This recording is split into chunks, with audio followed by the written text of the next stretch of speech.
What's happened? What is this place? Maybe I'm dead. I can't see any light. Maybe I am dead. I can't get up. What's going on? What's happening to me? There's no one here, but these noises. God, my head is killing me. I can't keep my eyes open.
memory.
The only thing I remember clearly is Charlotte, my doll.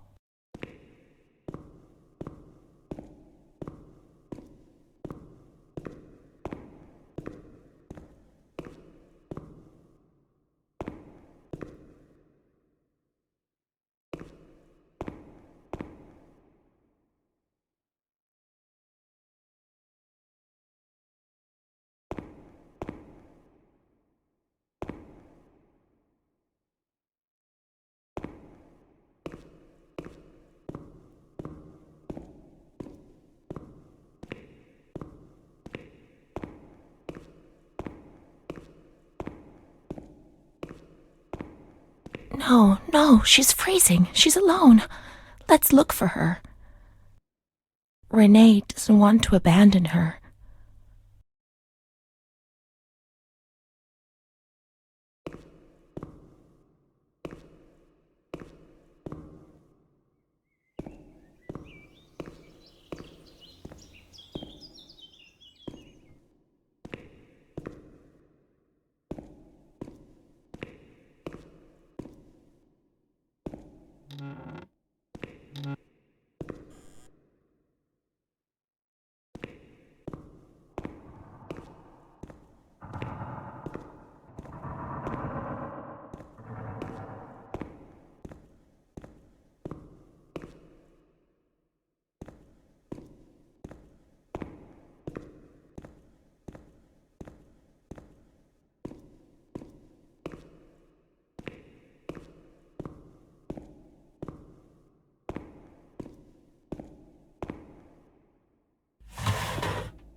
Let's search the wards on the upper floor.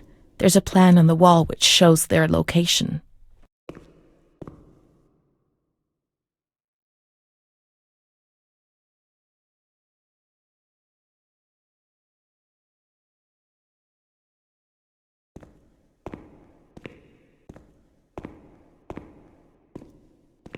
Let's find Charlotte. She's alone. She's alone in the dark.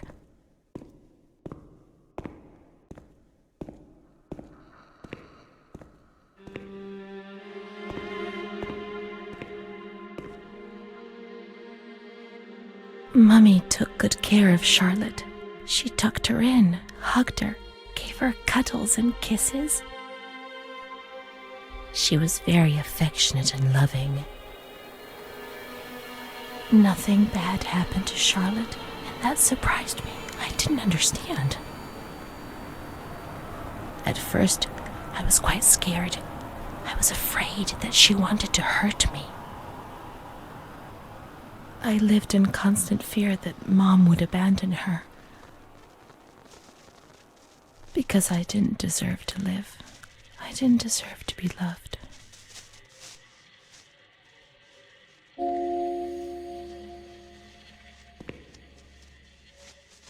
It's cold and it's dark. Look, she's cold. She'll get ill. We can take care of her. Nobody can stop us. Charlotte is a good girl.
He doesn't want to. No. In the town of light, he doesn't want to.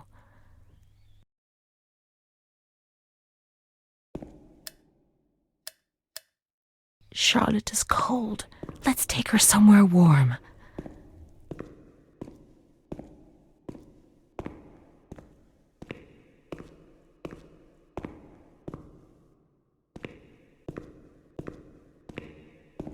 Sure, it's warm in the sun, but it gets cold in the evening, and that's not good for Charlotte.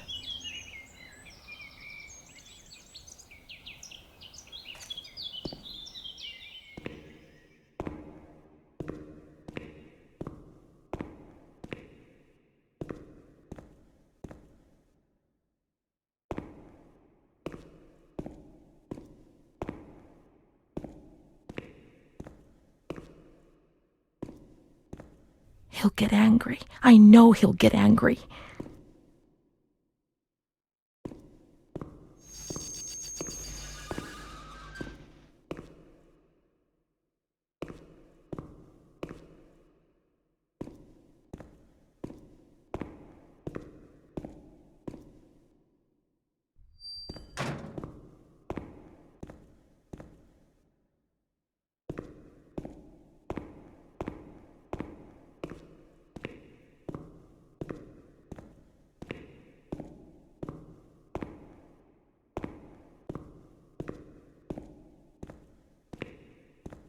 This isn't a good place for Charlotte. She'll be cold. He doesn't want to. I saw a wheelchair on the ground floor.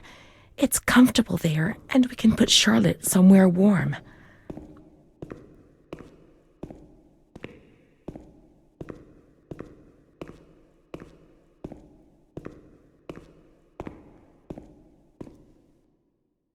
Charlotte will be comfy here. But it's cold. No, it's cold. Don't shiver, Charlotte. The cold will go away. It'll go away.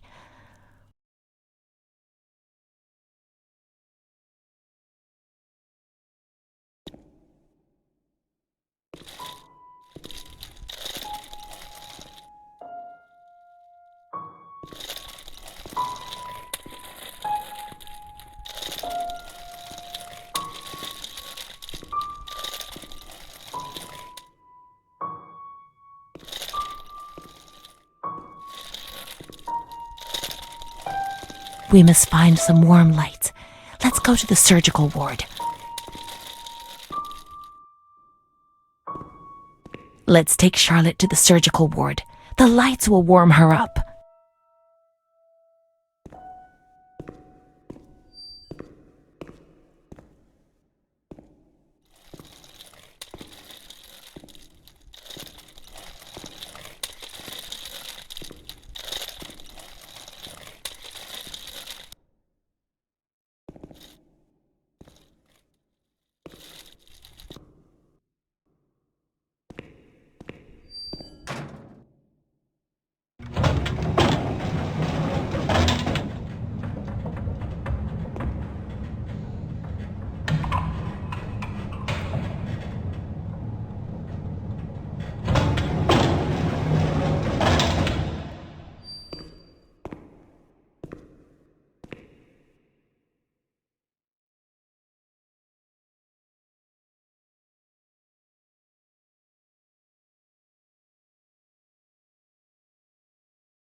The cold has gone away now, you see? The light, the warmth. We can do it. The cold will go away. It has to.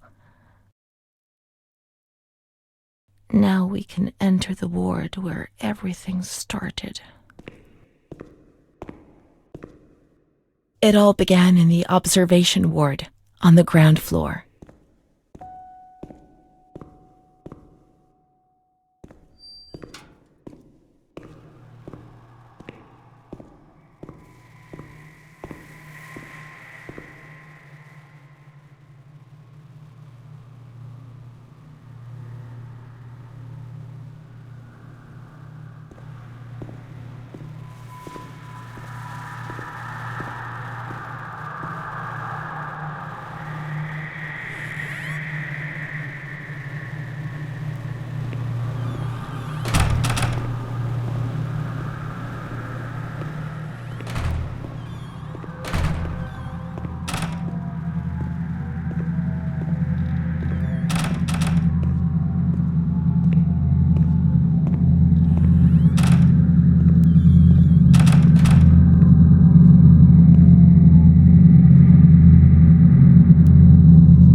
merciless light.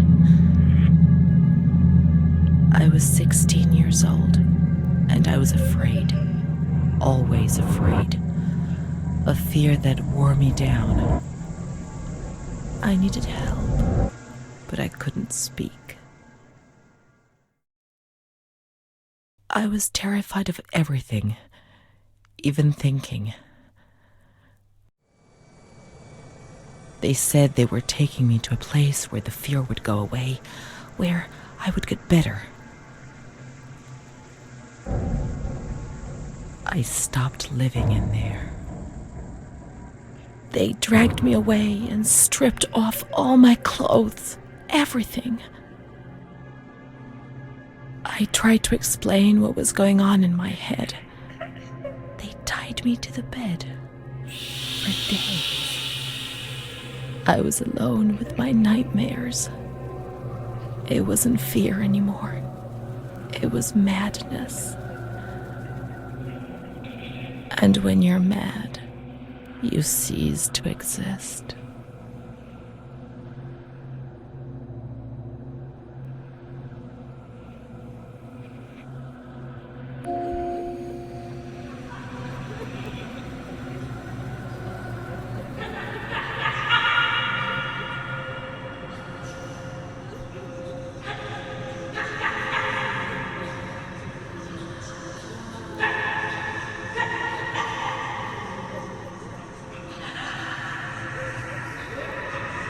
She was my only hope in this hell.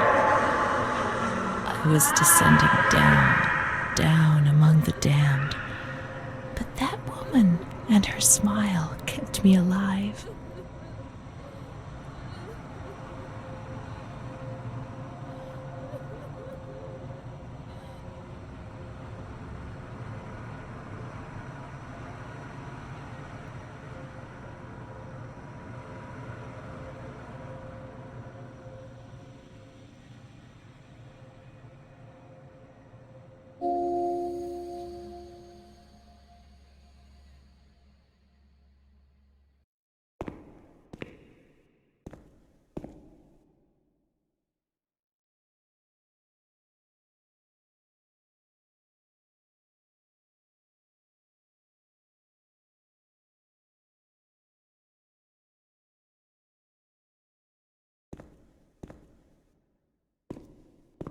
The door is locked from the outside. Here, the doors can only be locked and unlocked from the outside.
He laughed, panted, and slobbered all over me.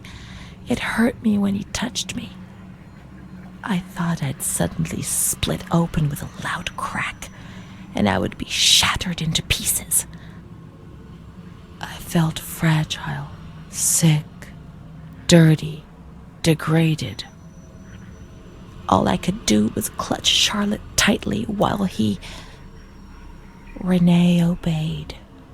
He was the master in the realm of light. I was being consumed by the evil act I had committed. I threw up and could feel hell getting closer and closer. Those tests the doctors did to me. They said there was something growing inside, and they wanted to drag it out of me.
She stayed with Renee during those terrible medical examinations, and that gave her the strength to survive.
August 21st, 1938.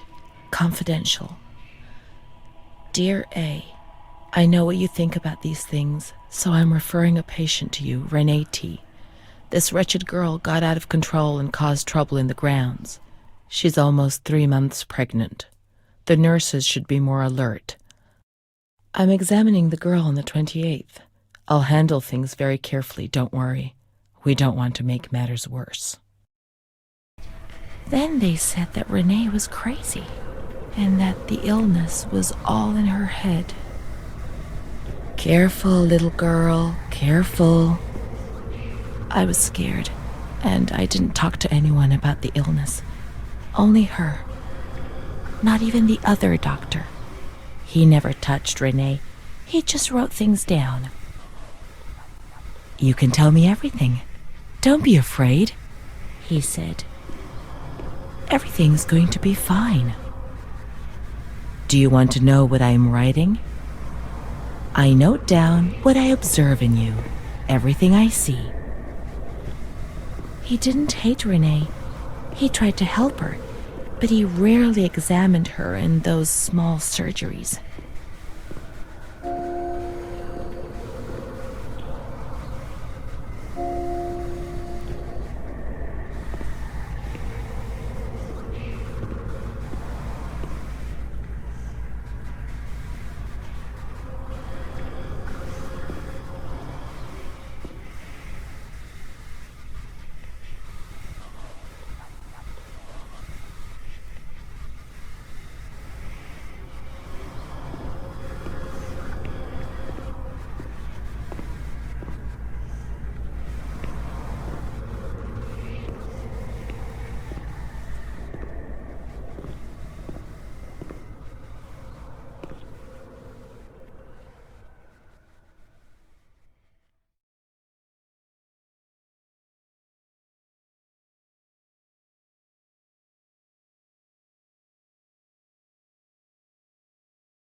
March 12th, 1938. Renee T., 16 years old. Menstruation at age 12. Housewife. Father unknown. Mother a seamstress. Admitted in observation yesterday morning from Pontedera, accompanied by a police officer authorized by the examining magistrate of the Court of Pisa to be admitted for a psychiatric evaluation, which I have carried out. Medical certificate. Mental illness preceded by warning signs. Has suffered from depression for a year, believing she had tuberculosis. Food deprivation. We can't read this document. It is forbidden. We mustn't. If they find out, there will be trouble.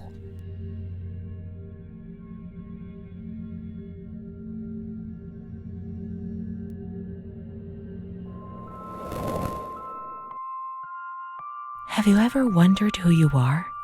Yes, of course you've wondered.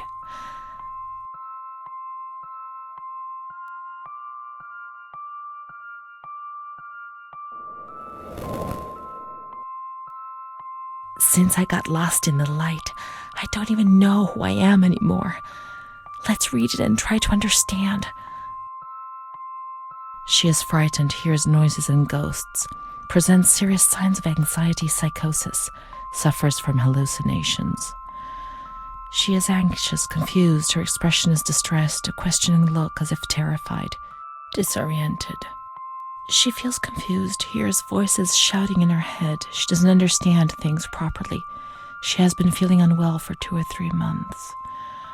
When questioned, she replies, "My mother wants to hurt me. I am always scared of her. She chases me." Why are you here? I argued with my mother and was so upset that I felt like my head was spinning. There was a woman there who wanted to force me into a life of prostitution. They wanted to condemn me to be burned at the stake. Children whispered, called my name. March 16th. She couldn't sleep last night. They wanted to condemn her to be burned at the stake. April 4th. Transferred to the calm ward, still under my supervision. Yes, that's true. The ward where Amara was. Yes, the stake. The children wanted to burn Renee. She had to pay for what she'd done, like witches at the stake.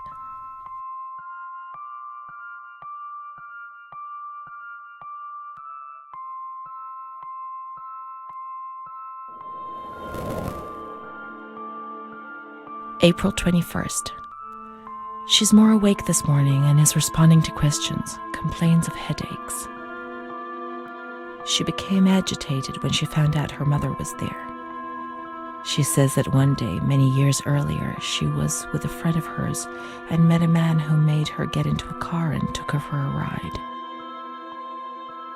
He made her smoke cigarettes and drink liquor, and the man showed her certain things.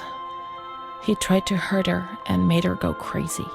She says he promised to marry her and made her swear to keep what had happened a secret. These facts were essentially confirmed by her mother. After that, she became arrogant, impatient, and hostile towards her family, especially her mother. She started taking off her clothes in public. Her moods would swing from laughter to tears. She rants. She pleasures herself. I can't remember these things, only the guilt, the stake. I know I deserved to pay for that guilt. I knew it even then.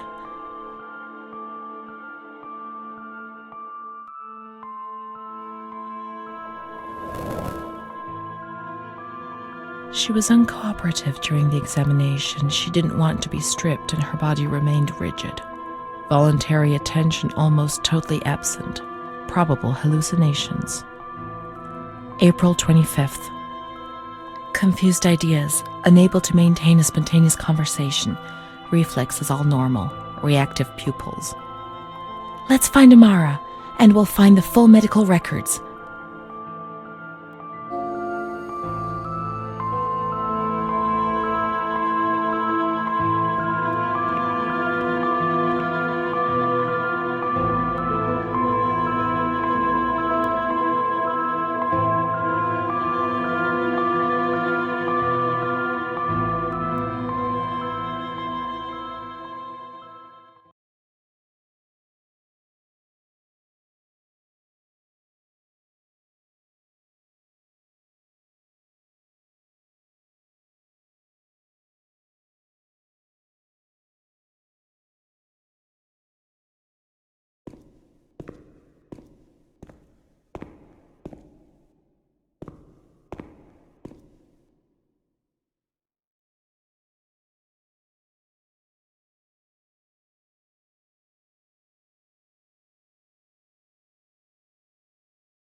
the grounds at the back of the hospital, and then down to the kitchens.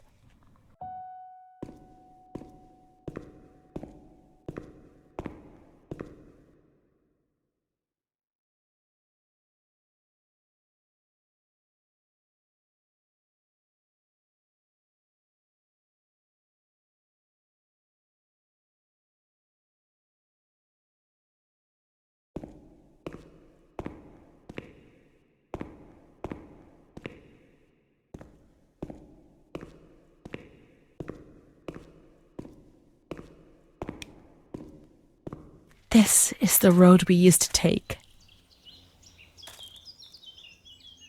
If it weren't for her, in the grounds on that bench in spring, so many days.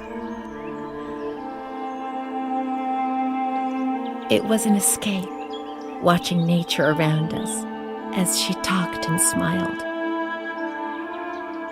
And then there were the kitchens. Sometimes we stole food and ran back to the bench to eat it in secret, and we laughed.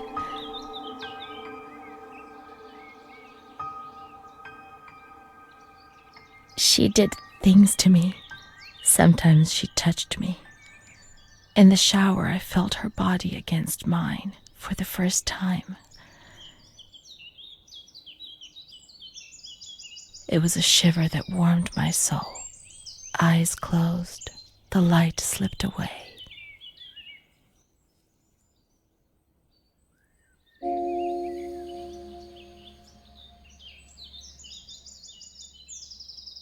She wasn't in the system. He wouldn't let her in. That's it. She must be the key to my memories, to the reasons why. Nature helped me to forget, to escape from the system.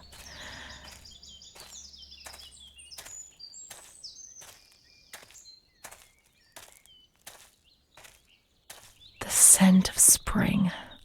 The land of light was far away, and we spent the days chatting on the stone benches.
This was our bench.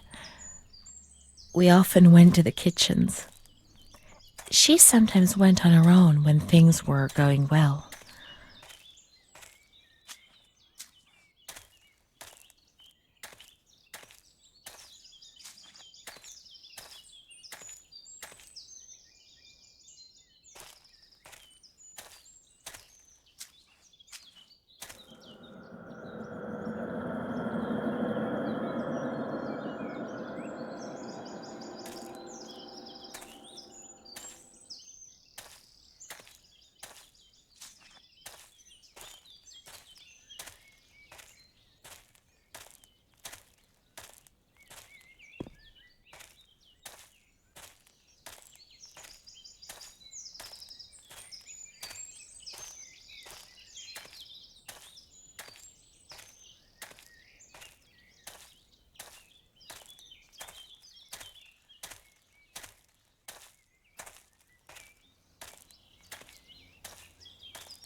Come on, let's look everywhere. She must be here, I'm certain.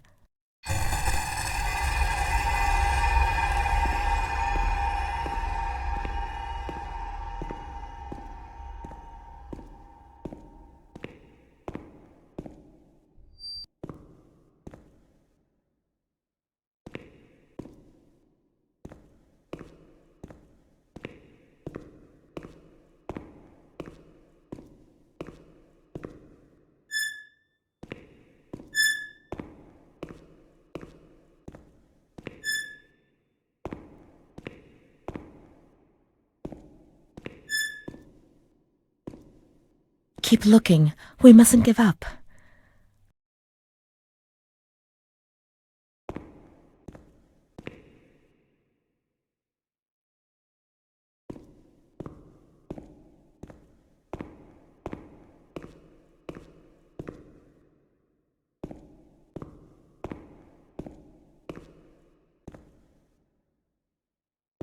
Where could she be? We've got to talk to her. Everything will be all right. But being here now, I don't like it. Come on, let's look for her, quickly.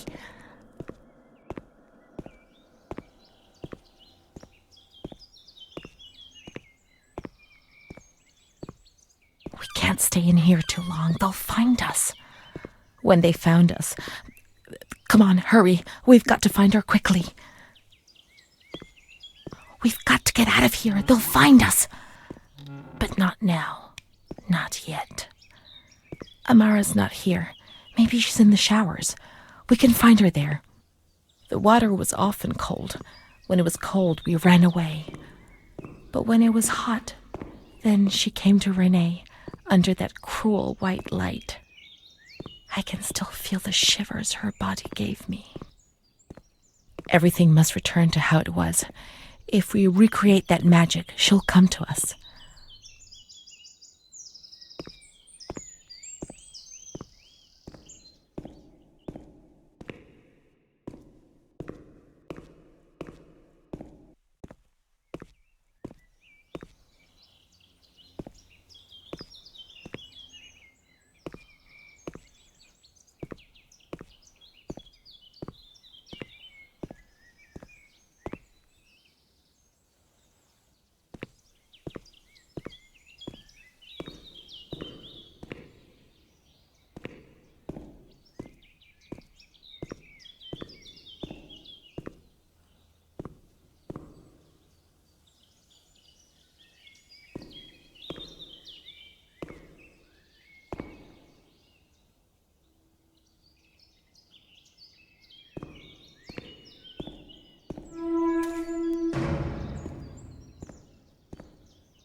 We have to turn the water on in the showers and switch the boiler on.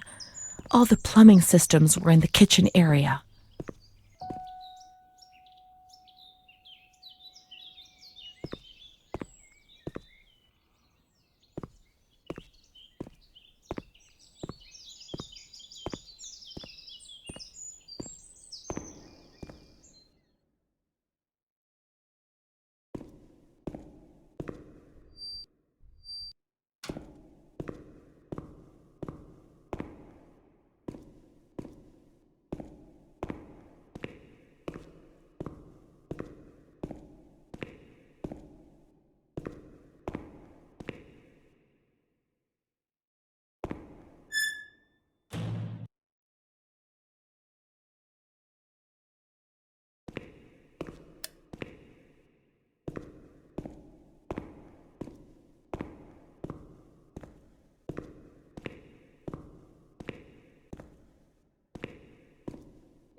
Now everything is ready. We can go to the bathrooms. We can go along that narrow corridor in the kitchens. We'll meet her in the showers, yes.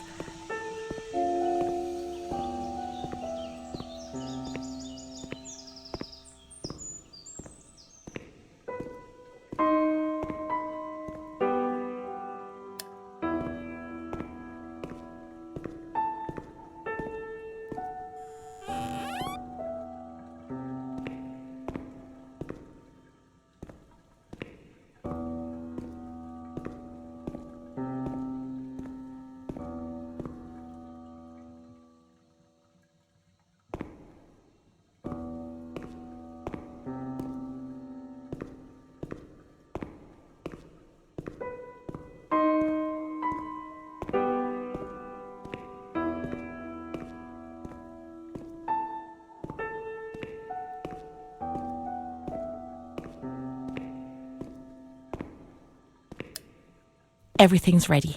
Let's get undressed and leave our clothes on the hooks in the changing rooms.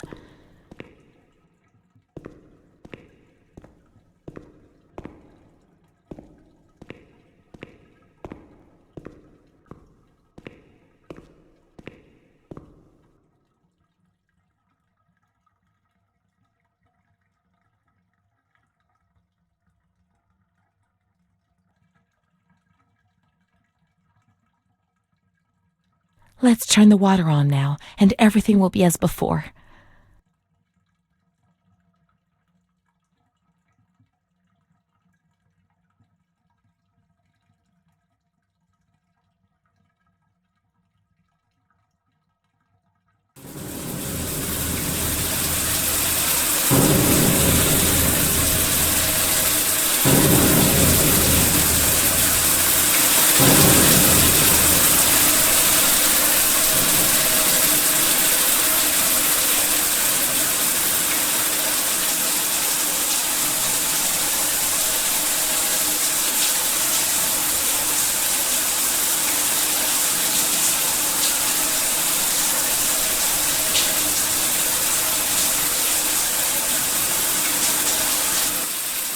Amara was the only thing Renee had.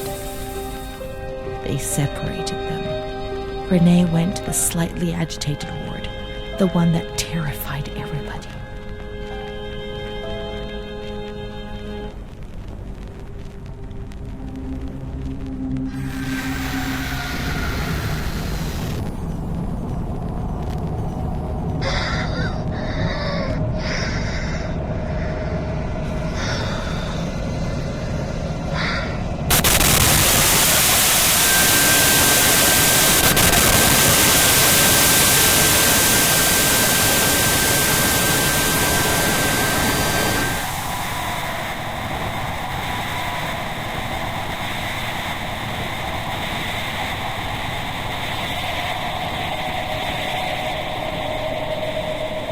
Those injections were a torture, the just punishment for what I was doing. And what about her? Who knows where Amara was? They had taken me upstairs into the ward where no one wanted to go.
When there was too much chaos, they closed all the windows and the door.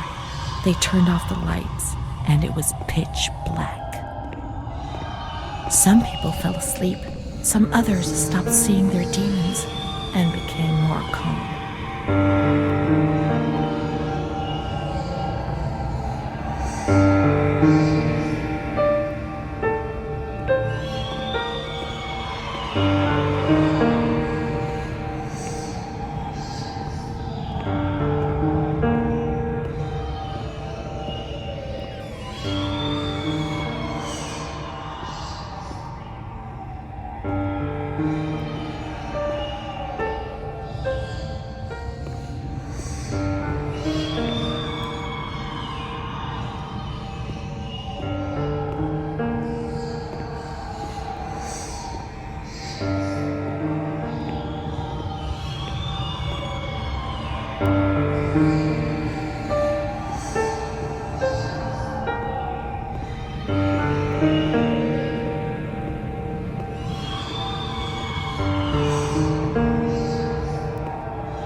Montefoscoli, December 20th, 1941. Dear Director, could you please let me know how my daughter, your patient Renee T., is getting along? I've written to my daughter several times, but have received no reply.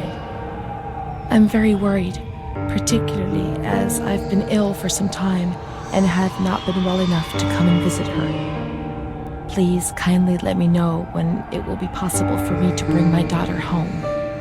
Your humble servant, Ada T.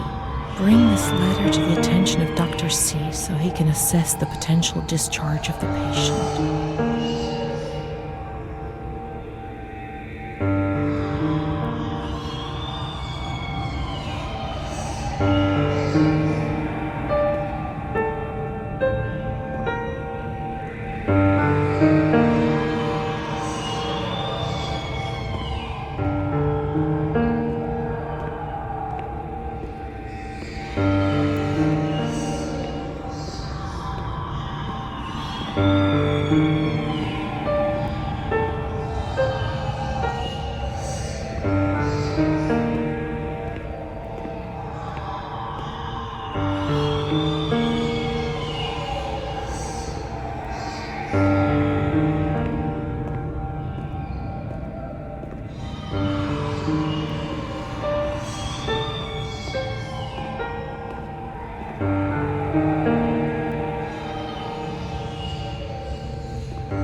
Let's look for Renee's room in the slightly agitated ward.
Let's close the window shutters, the door, and switch off all the lights.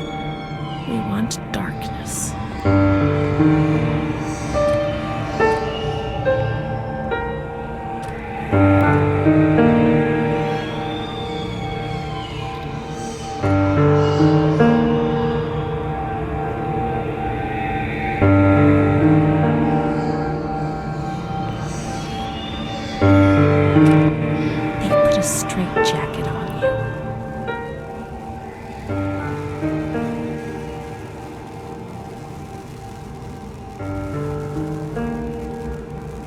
They gave you a cold shower.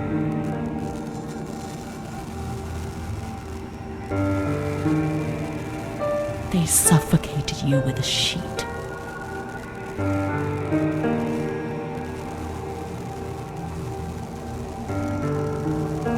They tied you to the bed. They tied me to the bed.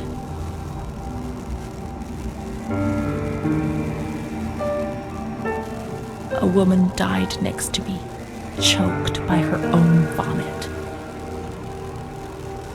She was tied down because she wouldn't stop pleasuring herself. I can still hear her death rattle. I screamed, but nobody came. Everybody screamed in there, all of them. It was then I saw the doll, which wasn't Charlotte. No, she wasn't Charlotte.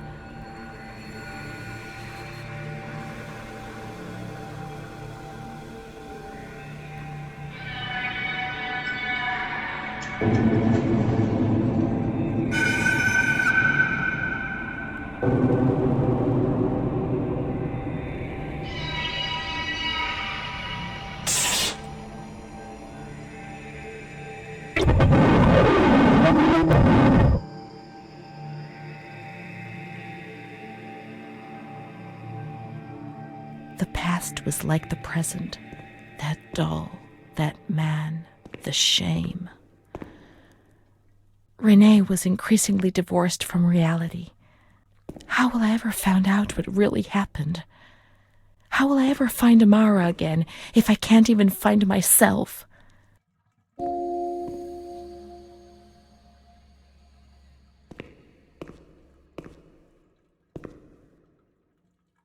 Montefoscoli, November 12th, 1939. My dear daughter, it is with great sadness that I heard what happened. Your transfer and your sufferings are a cause of great worry for me.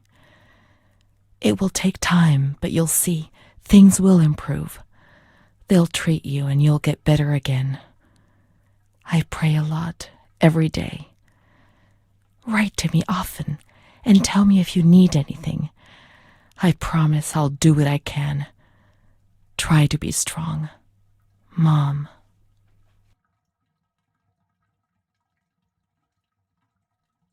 This is the last letter she wrote to me. Once I was put into this ward, I was overwhelmed by loneliness. After that medical examination, I received no more letters from Mom. Why is that man here? Why doesn't she come to see me? Did I make a mistake? It didn't seem like she wanted to abandon me. What did I do wrong? I'd like to be able to reply to her again now, to change things.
Perhaps she would have listened to me.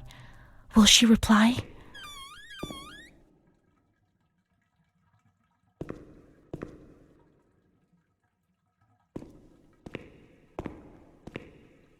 The letters were sent to the archive. It was their job to post them.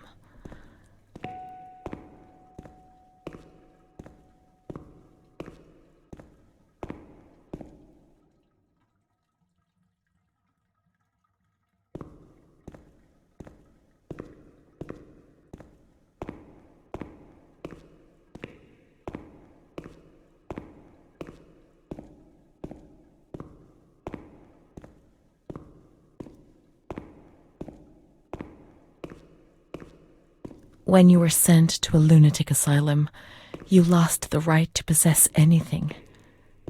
Everything you arrived with was packed up and stored here, even the clothes you were wearing, in case you were released one day, but far too many never left.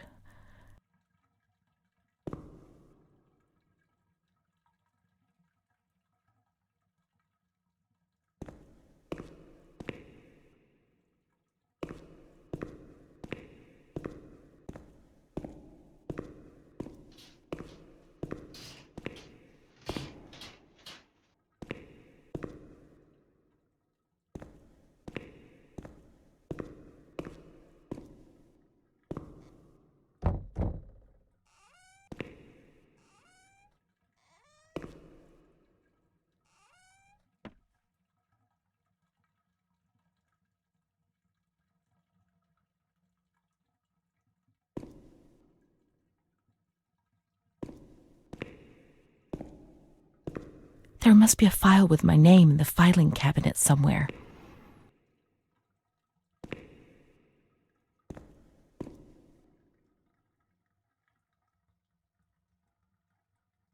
Dear Mother, please, I beg you, get me out of this place. I'm so frightened here. You were right. I know I was wrong. I understand.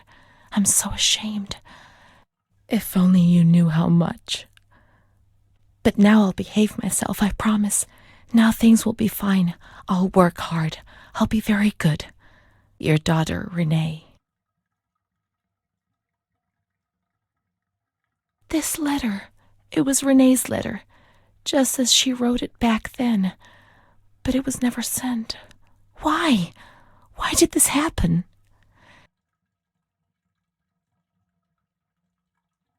I received your letter, Mom. You tell me to be patient and strong, while I only feel fear and pain. And you don't write to me anymore. If only these words could be my soul, I'd tell you what was happening to me. The kids want to kill me. They all look the other way and tell me what to do. I don't understand. She helps me, but what have they done to her? Can you tell me? Will you help me? Renee.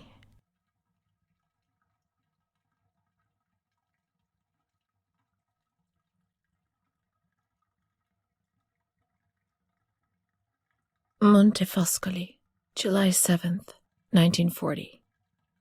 My dear daughter, I have received no news from you. You have not contacted me in months.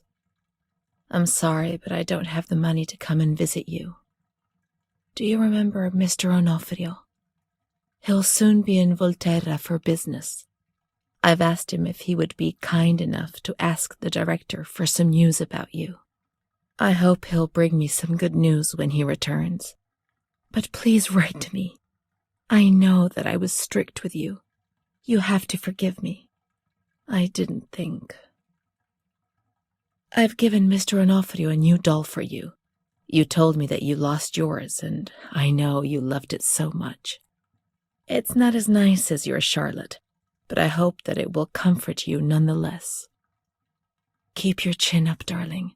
Everything will be fine, you'll see. Mom.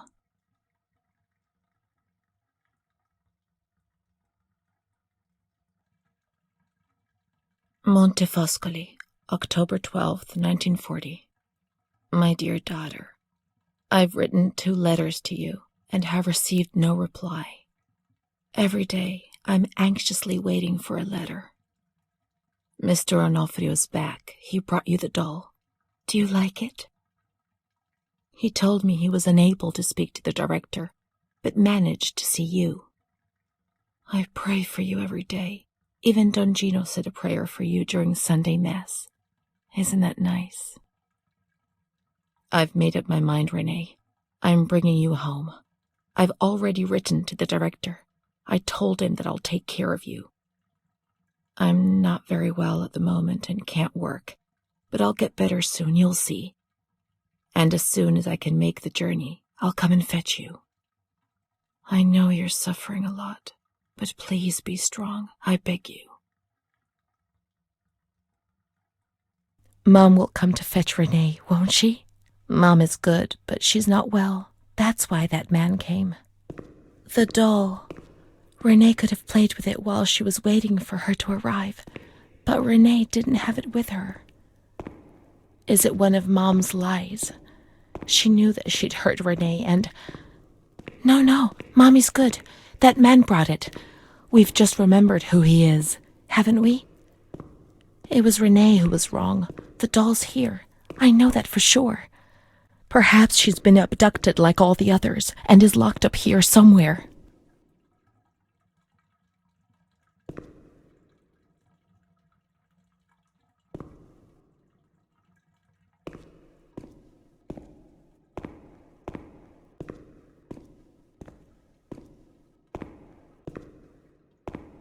June 1935. After much theorizing and practice in clinics for the privileged, the moment for action has finally arrived. Volterra is the right place. It's an avant-garde hospital, the perfect place for a doctor who really wants to make a difference.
Let's look for the second doll. It'll be among the bundles of the patient's belongings.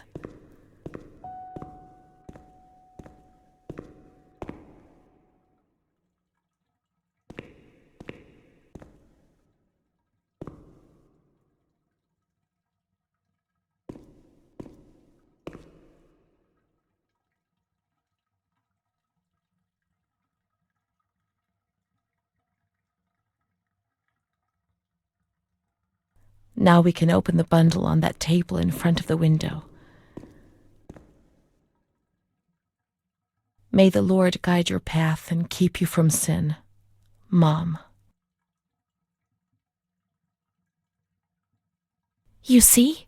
Mom was good. I was bad. Mom was worried about Renee and Charlotte. I abandoned Charlotte. We've abandoned her.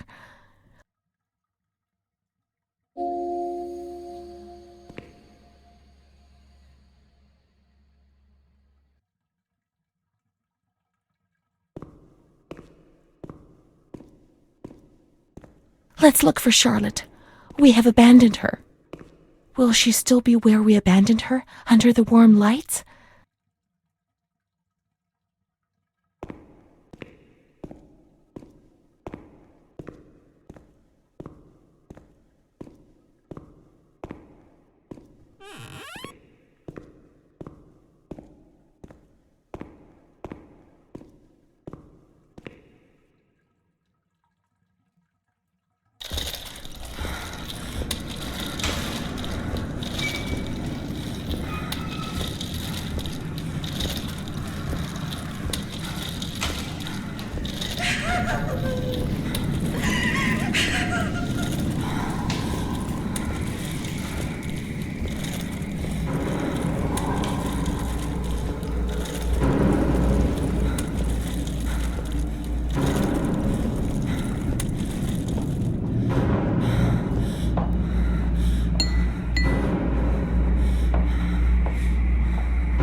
I didn't do anything. I just obeyed orders. I only obeyed orders. Charlotte has gone away. Mom will come and get us. She loves us, even though we're orders. Leave us alone. Charlotte didn't do anything. I only obeyed orders. Mom will come and get us now. I didn't do anything. I only obeyed orders. Even though we're bad. Mom won't leave us alone. I didn't do anything. Charlotte gone away. I only obeyed orders. Mom will come and get us now. She loves us, even though we're bad. I didn't do anything. I only obeyed orders.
What was that doctor writing, sitting at his desk?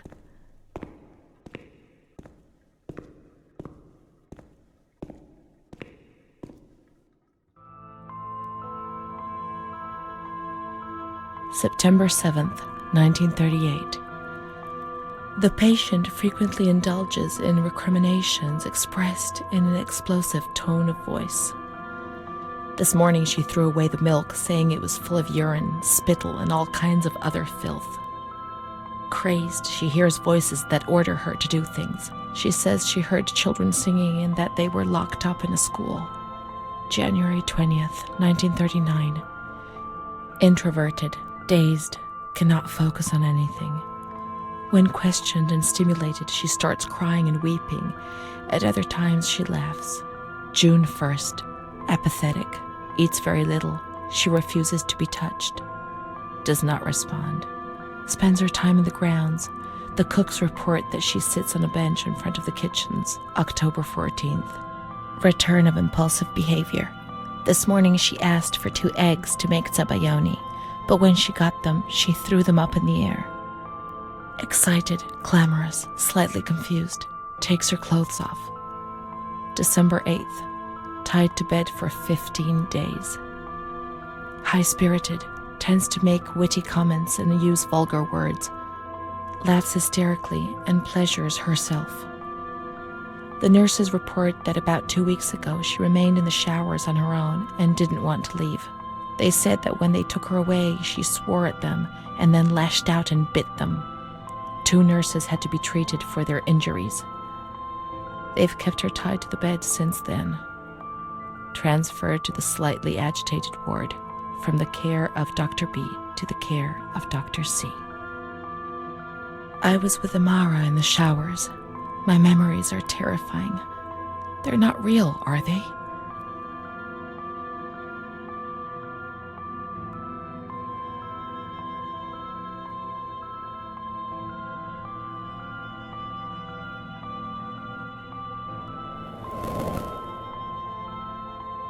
December 15th. Dr. C. Patient notes. The abnormality of her psychic state has induced her to lead a life which is irregular and tends towards delinquency. Of fickle and flighty character, she regularly discards her household duties and engages in occasional prostitution. Prostitution? No one would have ever believed a lunatic, let alone a lunatic who lives in the worst sort of sin. Could such a person ever have been subject to sexual violence? Certainly not. Her mental deficiency makes her deaf to the reprimands of her family. She has shown suicidal tendencies. She was brought to the ward yesterday, agitated and hysterical. Treated with cardiazol, 2 injections a week for 5 weeks. They were only trying to confuse us with the therapy, and my God, they succeeded. It was as if they wanted to instill the madness into us.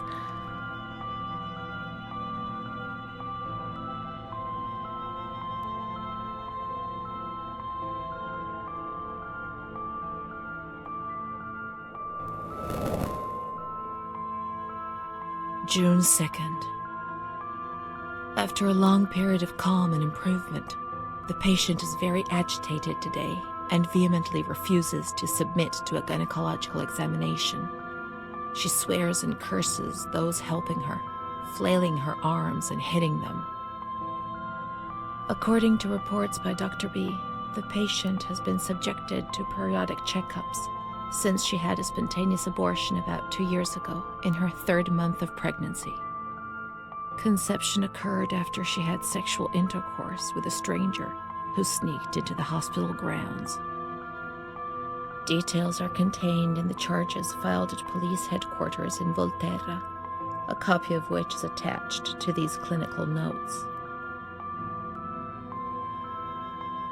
ES therapy. That's how the reality is concealed. It has all been planned very carefully.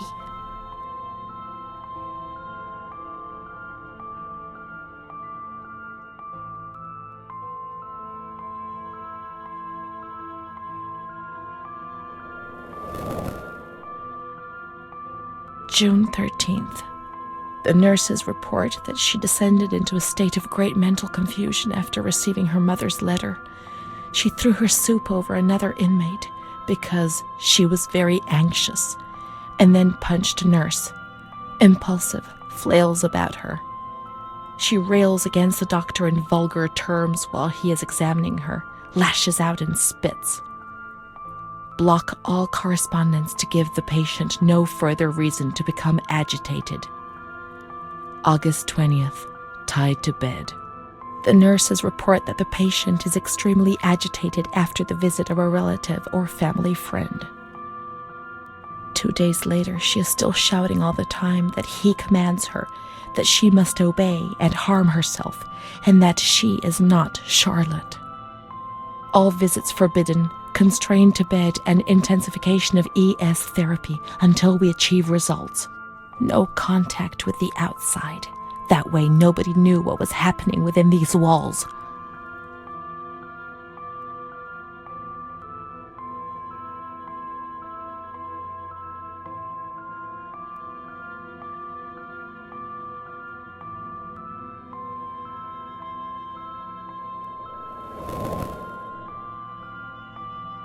Calm down.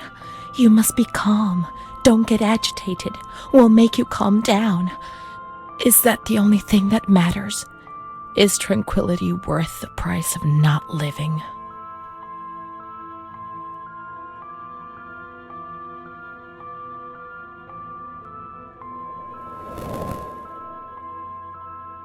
March 3rd. Alert, correct attitude, replies when questioned. The nurses report that the patient is calm. She washes and looks after herself. She affirms the existence of a certain Amara. She says that Amara is a patient who disappeared when she was moved to this ward. No confirmation. Probably a regressive hallucination. Evaluate transfer. Did I imagine Amara? That's not possible. She was there. I know she was there. I feel it. She must have left some traces of her presence.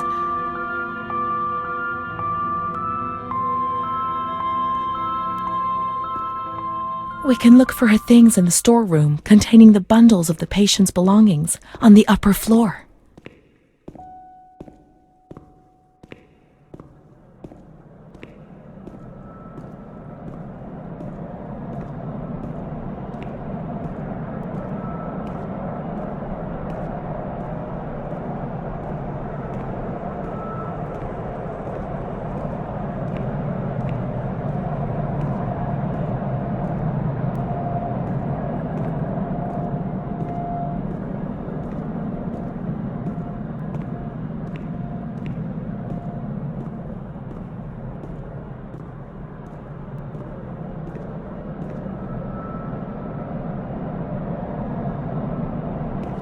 These are Amara's things, I'm certain. Amara, there she is. She existed. She really did exist. There she is, my friend. March 12th, 1938. The young girl Renee arrived today. Poor thing, she was terrorized. You see, she remembers the first time we met. I talked to her mother, the dear lady, and she expressed her fears to me, and I promised I'd keep an eye on her daughter. The lady told me her daughter's doll had been taken away, and this worried her, because when she becomes depressed, as she is now, Renee barricades herself in her room and can't communicate. The doll becomes her voice, eyes, and ears. Dr. B said I'll soon get out of here. I'm sorry. I'm so sad to leave Renee. I won't be able to protect her anymore. My poor friend. She was hoping to be able to get out of here, but nobody ever leaves this place. That poor girl is really ill. I am the only one she ever speaks to. I told her I was leaving, and she stared at me, saying that I would never leave. It was quite unnerving, and then she started to cry. I felt like crying too. She didn't say anything else. What worries me is that I'm sure that terrible man is watching her. He was the one who brought her here, And of all the good people, why did it have to be him? She knew. I told her everything. She knew about that man. That's why they wanted to make her disappear from my life. But I instructed a nurse friend of mine to keep an eye on her, and I'm sure she will, because she's a good woman. Her friend the nurse. I vaguely remember. She worked on this ward.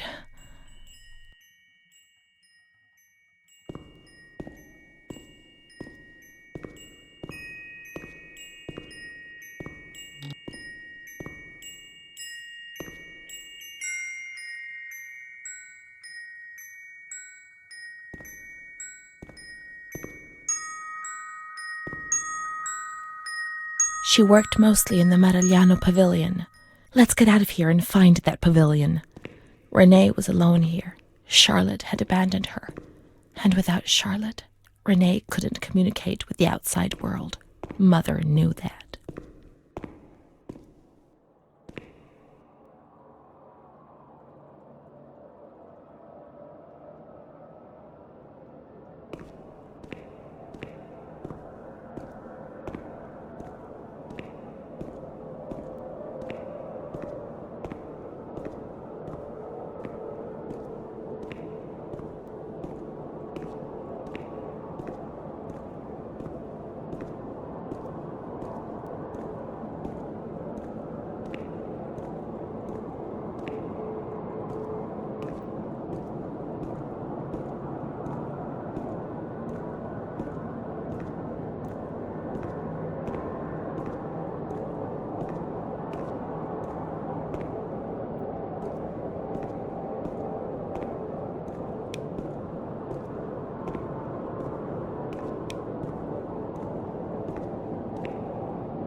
Marigliano was a different pavilion nearby. Let's follow the signs.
She's kind to everyone, even me. I felt a little better when I saw her.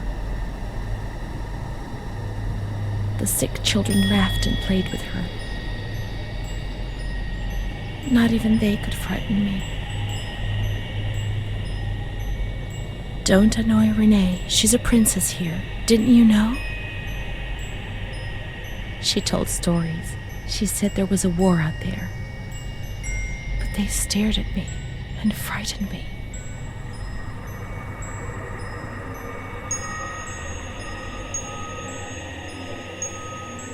They would come to look for me in the evening, and then no one would have protected me. Not even you, Charlotte. Am I right?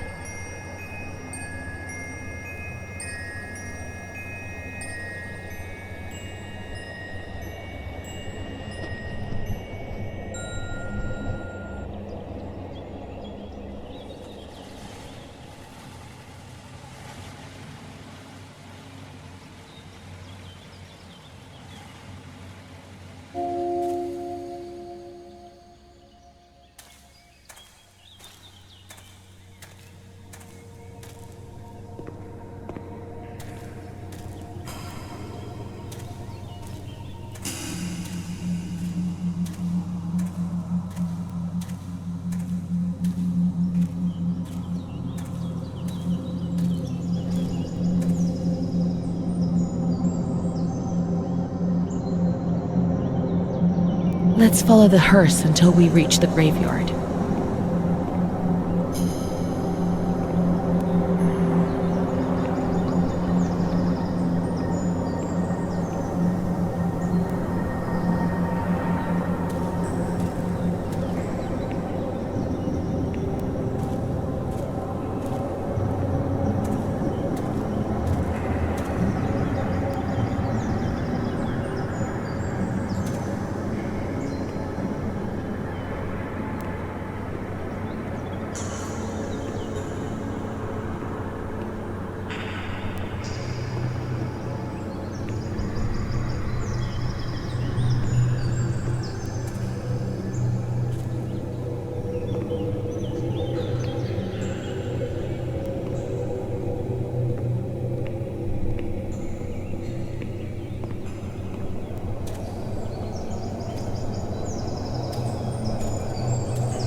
There's Charlotte, my voice, my eyes, my ears, my very soul.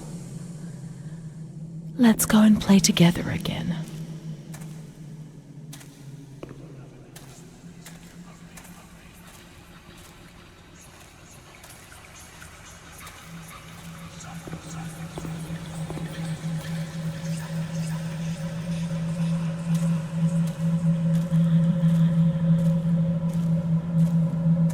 My voice, to say what? Meaningless things. Be offensive to others and get into trouble. Eyes to see desperate people.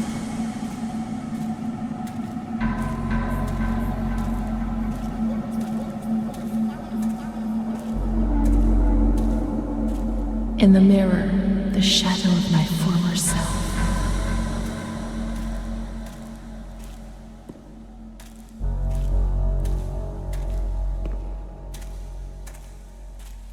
Gaunt, worn out, they're killing me slowly, day after day. My ears to hear screams, deliriums, threats, and false promises.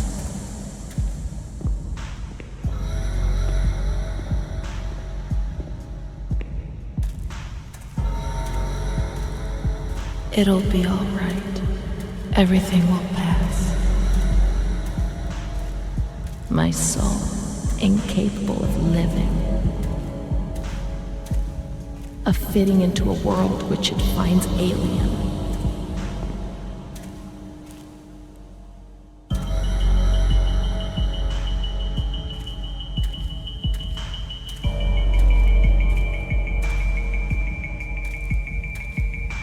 It's moving further and further away from me, always further.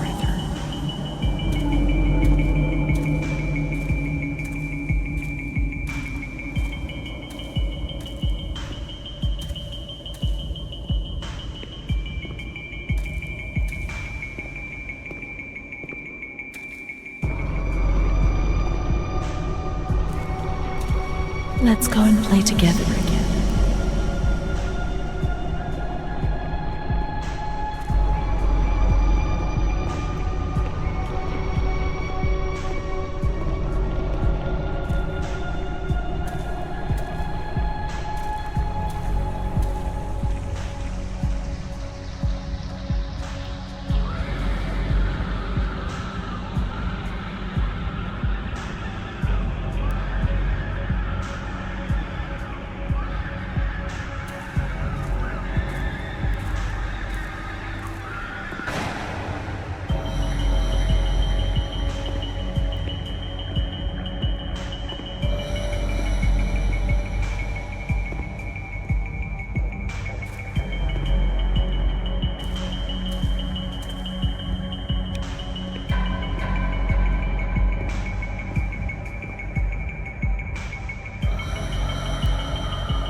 I'd like to lose my voice.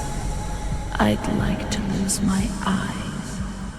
I'd like to lose my hearing. I'd like to lose myself forever.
la mariterebbe. Con uno spazzacamino Madame Adoré, con uno spazzacamino.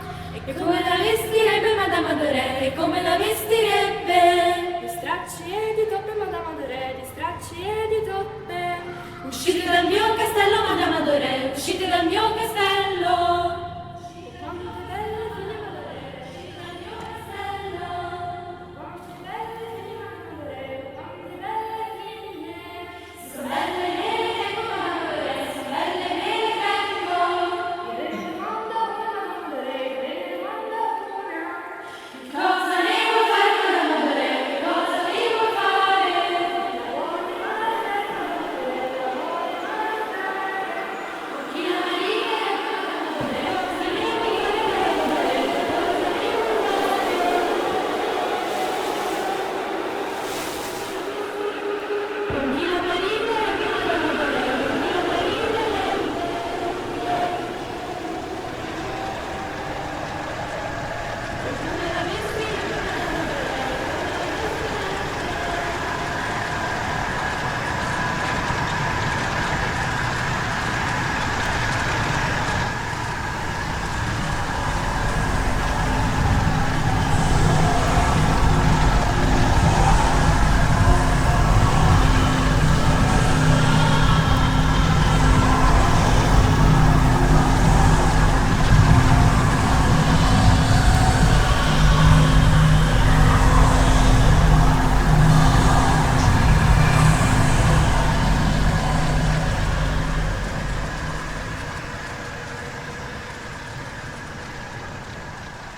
Don Gino knows everything.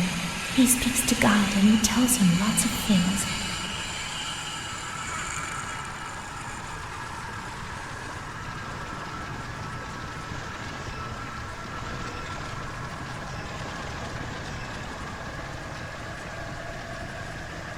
A cat goes into my mouth and eats me from inside. At least you can't see what's happening.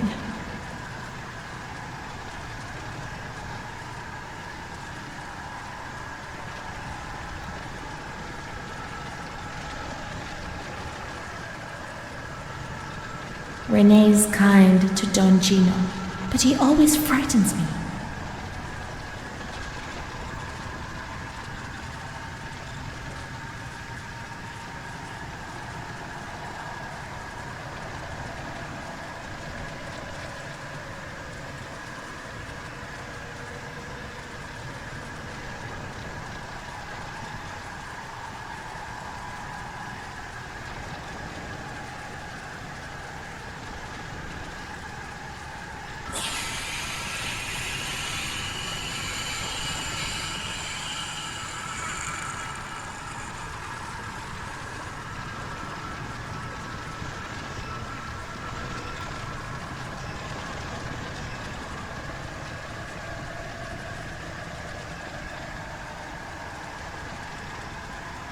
We learned so many things at school, and so we have to attend.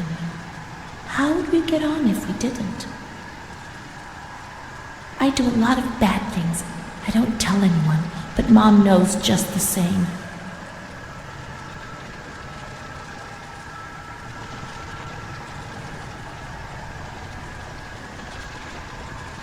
My schoolmates, when the light's there.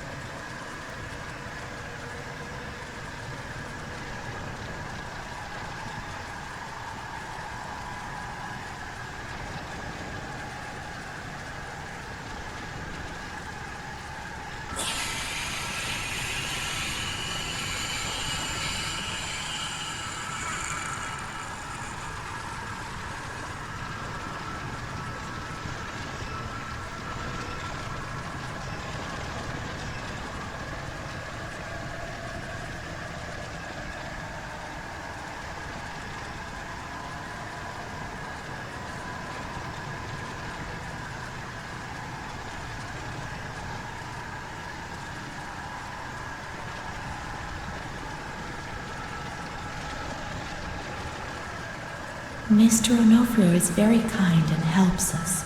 If he's not here, I have good reason to be afraid.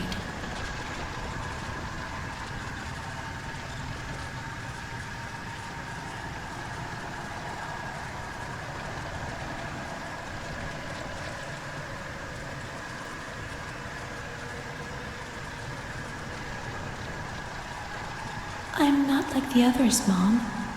Why not?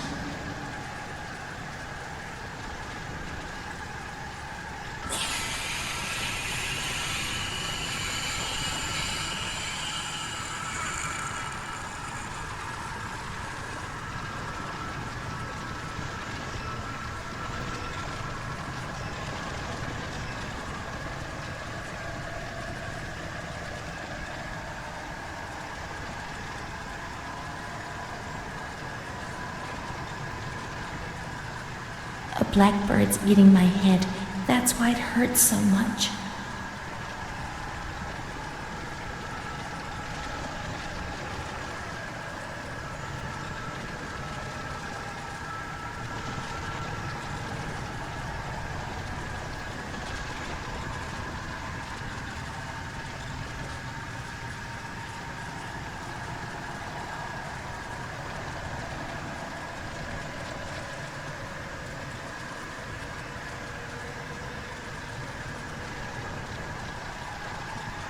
My baby Charlotte is so beautiful, and she's so good.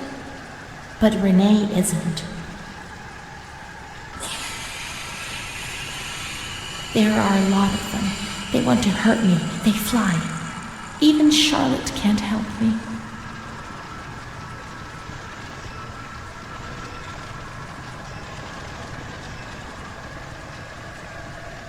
Mom works so hard because I have to eat, or I won't grow.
What's happened?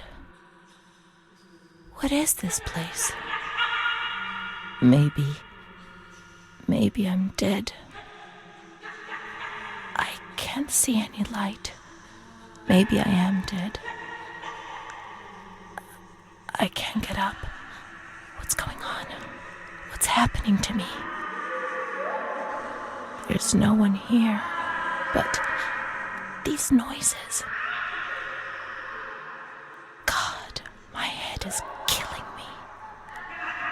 I can't keep my eyes open.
My medical file again.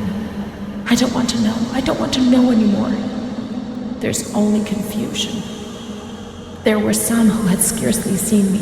They thought they knew me and understood what was happening to me and could decide about my life.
Nobody laughs in here.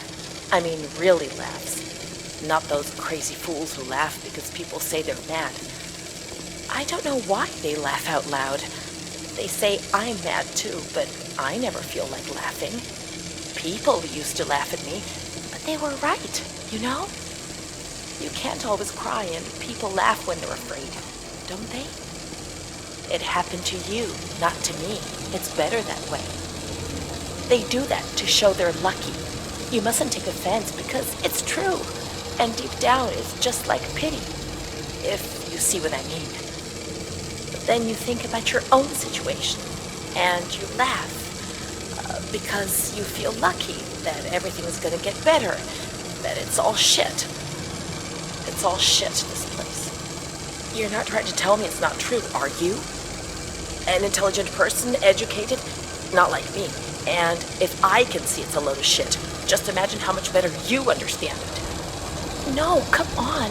No. I feel fine here, you know? After all, I can do and say anything I want.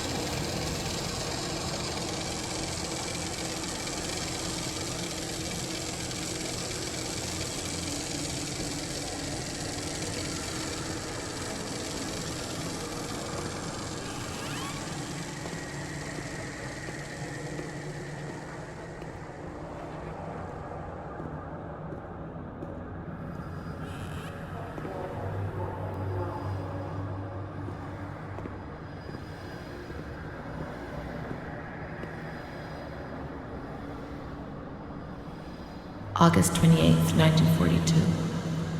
We hereby notify you of the death of Ada T., mother of Renee T., a patient in your institution. No known relative. Sincerely yours, Onofrio P. I have no one left in the world. Nobody at all. Solitude is very strange. It muffles everything, slows it down. It's an endless scream that makes no sound. A silent scream. I can't stop looking at myself. I will never leave this place. There is nobody up there for me. These walls have become my skin, and the wretched desperation within them is my soul without a voice. Here, nobody weeps anymore. How I would love to feel life, desperation, anger. I've stopped dreaming, daydreaming, maybe even thinking. I've lived in a reality which has corroded me and has stripped me of everything, even my ability to feel pain.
May 5th, 1943. Renee's state of health is good. She is eating and speaking. Her spatial and temporal orientation is good. Therapy suspended. December 3rd. She calmly asks if she can leave the hospital. Evaluate patient for 6 months. May 2nd, 1944. Discharge denied despite a favorable psychiatric opinion. The patient has no home or means of support.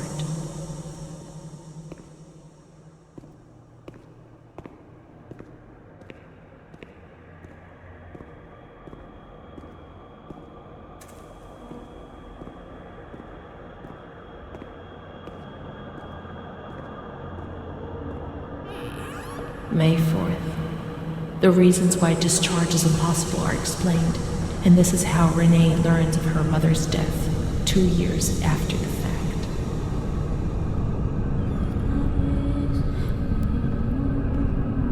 May 5th. She tried to kill herself in the night by hanging herself with a sheet, saved by the nurses.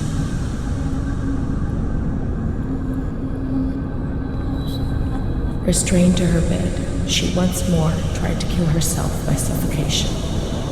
The decision has been taken to perform a transorbital lobotomy.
10th of June, 1944.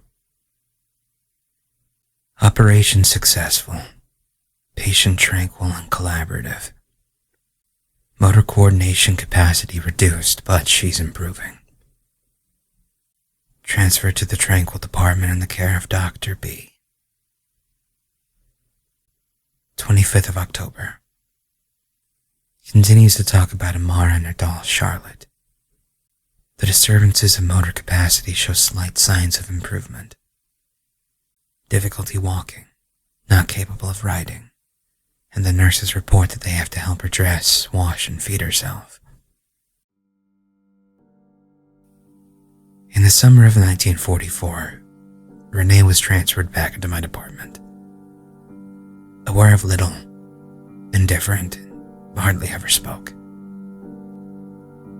One day, she said, "When I find the courage to look at myself in the mirror, I see a young face which is aged and looks at me full of fear." She is a woman now who has changed profoundly compared to the girl that I had under my care several years ago. Only the sadness of her gaze and her intelligence are unchanged. She's so young, just 23 years old, but is lacking all vitality. Perhaps her condition may improve, but probably not. Her life has been thrown away. And nobody did a thing to try to avoid this. So here you live above my mind. I wish you'd heard that my mind is trying to read yours and easy for a bird. Soon I'll meet you, I'll become the one you love.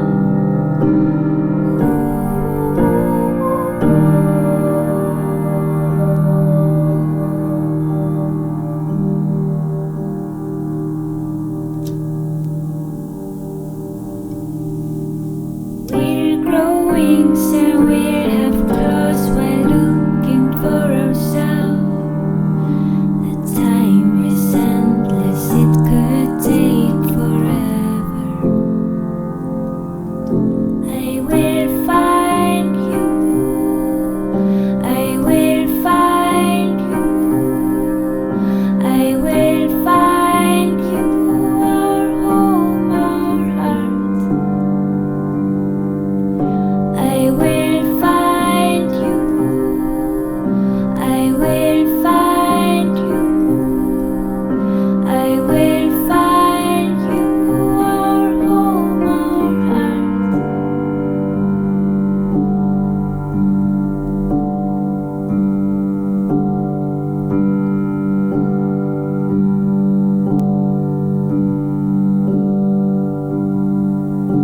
I need a face to wear, a skin so soft to dress.